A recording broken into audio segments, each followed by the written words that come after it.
কিন্তু আর কতদিন কতদিন তুমি আমাকে নাচাবে? ততদিন যতদিন তুই আর আমি উন্নতির চরম শিখরে পৌঁছায় যেতে না পারি ততদিন। ঠিক আছে, তুমি ব্যবস্থা করো। ব্যবস্থা কইরা ফেলাইছি। ভাইয়ের হাতে ভাই হইব খুন, আর যে ভাই বাঁচবো ওই ঝুলবো ফাঁসিতে। বিউটিফুল, টাকা বড় বিউটিফুল।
রাজা আফসোস, তরে কাফনের কাপড় পরায়া তোর জানাজাটা আমি নিজে পড়তে পারলাম না।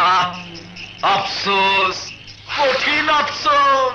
কে কাকে কবরে শোয়াবে তা ভবিষ্যতে বলে দেবে সওদাগর। আরে তুই তোর ভবিষ্যৎ নিয়েই ভাবতে থাক, আমি বর্তমান নিয়ে ভাবতেছি তরে কখন কোথায় কাফনের কাপড় ছাড়াই আমি মাটিতে শোয়ামো।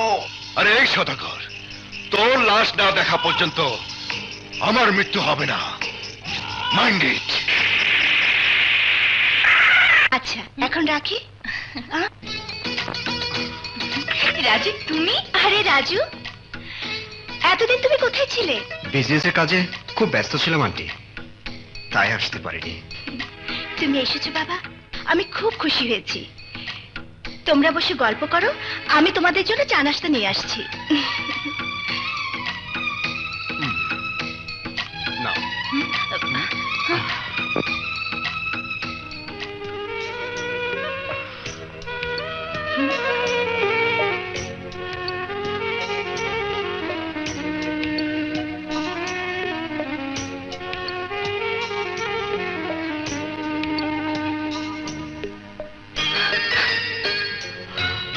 কি হলো, কাঁদছো? এই গয়নার চেয়েও আমার কাছে অনেক বেশি দামি গয়না তুমি, তাকে তুমি জানো? জানি, আর তুমিও নিশ্চয়ই জানো না,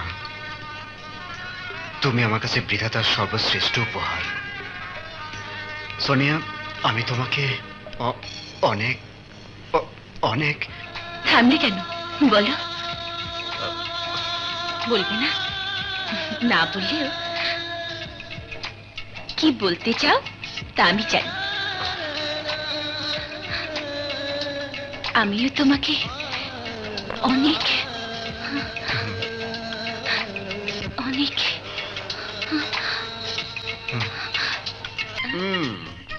দেখো। হুম। আরে কি করছো? এই, চলো না। সোনিয়া, হুম? আজ আমি উপরটা সিঁড়ি খুঁজে পেয়েছি। এই বাড়ি, গাড়ি সব আমার। হ্যাঁ? ও সরি সরি সরি, সব তোমার। নিশ্চয়ই এসব তোমার ভাই দিয়েছে। না, আমার ভাই আমার জন্য কিছুই করেনি। করেছে ওই সদাগর, যাকে আমি শত্রু ভাবতাম। সেই আমাকে উপরটা সিঁড়ি দেখিয়েছেন। রাজু, সদাগর সাহেবকে আমি চিনি। এখন তার ফার্মে আমি চাকরি করি। আমি শুধু জানতে চাই, তুমি সৎ পথে টাকা রোজগার করছো নাকি অসৎ পথে? কোনটা সৎ আর কোনটা অসৎ তা ভাবতে গেলে জীবন অচল হয়ে যাবে সোনিয়া। আমি যা কিছু করছি ঠিক একই ভাবে আজকের দুনিয়ার মানুষ অর্থ সম্পদে পাহাড় করছে, সম্মান কিনছে। ইমানদারি শুধু গরিবদের। সারাদিন কাজ করবে, মেহনত করবে, কিন্তু দুমুঠো ভাত পেট ভরে খেতে পারে না। কিন্তু তুমি কত বড় অপরাধ করছো তা তুমি জানো? জানি। রাজু, যারা দুর্নীতিবাজ তারা আমার কেউ না। তাদের কাছে আমার চাওয়া পাওয়ার কিচ্ছু নেই, কিন্তু তোমার সাথে আমার জীবন জড়িত। রাজু, টাকার লোভে যারা দৌড়ায় তারা জীবনের শেষ মুহূর্ত পর্যন্ত দৌড়াতেই থাকে, জিততে পারে না। টাকার দৌড়ে আজ পর্যন্ত কেউ জিততে পারেনি, তুমিও পারবে না। আমি জিতবো এবং জিতে দেখাবো। তাহলে এই পথে তোমাকে একলাই হাঁটতে হবে।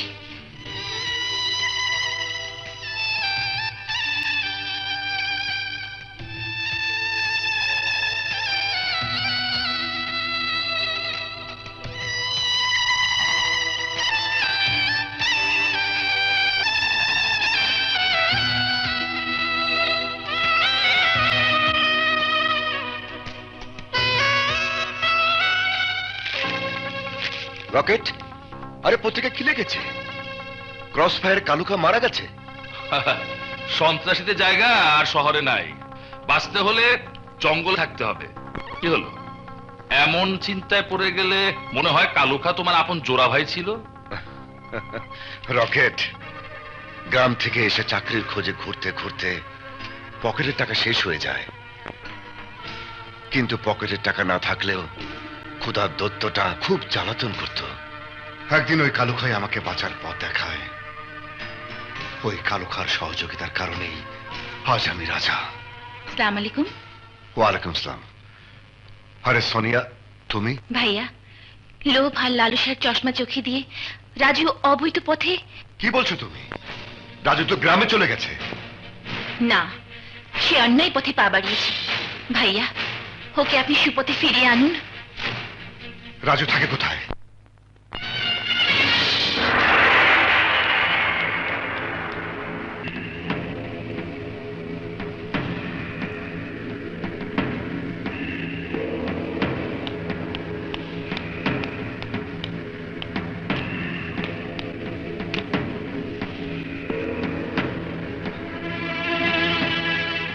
আমি তোকে গ্রামে ফিরে যেতে বলেছিলাম, আর তুই না গিয়ে আমার দুশ্মন সওদাগরের সাথে হাত মিলিয়ে।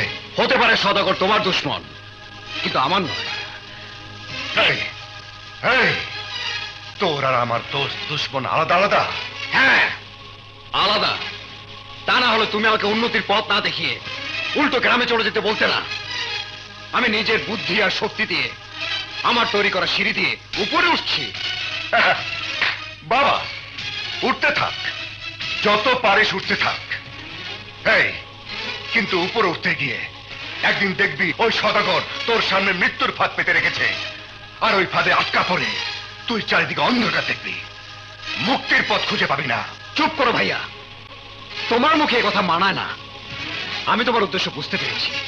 তুমি চাও না আমিও তোমার মতো বড়লোক হই, আর তাই ভাই হয়ে ভাইকে খুন করতে চেয়েছিলে। রাজু!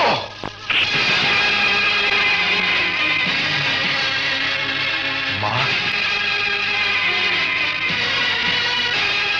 মা, তুমি এখানে? আমি আমার সন্তানের বাড়িতে এসেছি। আমিও তো তোমার সন্তান মা। আরে মা, সেদিন তোমার কাছে সত্য কথা বলেছিলাম বলে তুমি আমাকে সন্তান হিসেবে অস্বীকার করে তাড়িয়ে দিয়েছিলে, কিন্তু রাজু তোমার আদর্শ পথ ভুলে গিয়ে অসৎ পথে বাড়ি গাড়ি করেছে। অথচ অথচ তুমি তোমার নিজের আদর্শকে পায়ে ঠেলে দিয়ে অসৎ উপার্জনে এই বাড়িতে তুমি পা রেখেছ। মিথ্যে কথা, সব মিথ্যে মা। ভাইয়ের মতো তুমি আমাকে অবিশ্বাস করো, ঘৃণা করো, এটাই তার উদ্দেশ্য। আরে মিথ্যে কেন বলবো মা, তাকিয়ে দেখো, তোমার চারপাশে যা কিছু আছে তার হিসাব মিলালেই সব যোগফল মিলে যাবে। রাজু আমারই মতো বিয়ে পাশ করে সামান্য কয়েকদিনের ব্যবধানে এত কিছু মালিক সে কি করে হলো?